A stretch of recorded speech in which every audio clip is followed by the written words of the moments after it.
Jan-Peter, you're CIO for DHL throughout all of Benelux, which is a pretty significant part of DHL's operations. Just before we came on camera, we were just talking about what you were passionate about, and you said teamwork. Could you just talk me through why that is your passion and what impact it's had on your business? Well, I'm fascinated about teams, what they can do for you, and how you can make things which are very, very difficult come true by using all the forces you have in a team. And how do you go about doing it? Because within IT, especially in an environment where things are always changing, that sort of concept of teamwork is quite a difficult thing to achieve, I would imagine. It is. The most important point is inspire your people, because then they get motivated. And how can you do that? By bringing them very, very close to the business.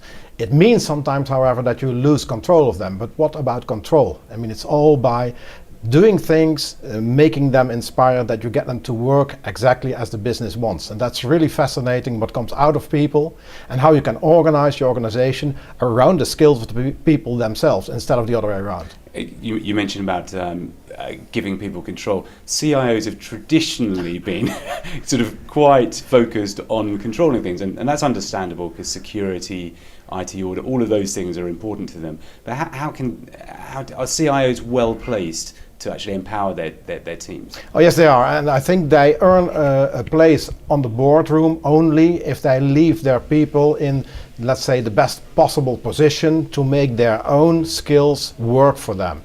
And it's not about control. Of course, you should always be knowing what's happening, but it's all about enabling people and making them enthusiastic about their own work instead of just giving them a task and controlling them on that task.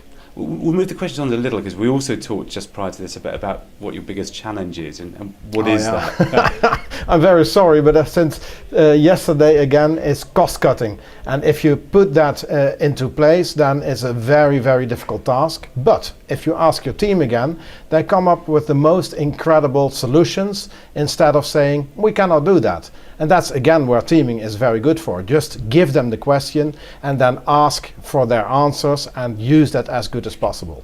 Jan-Peter, thank you very much. You're welcome.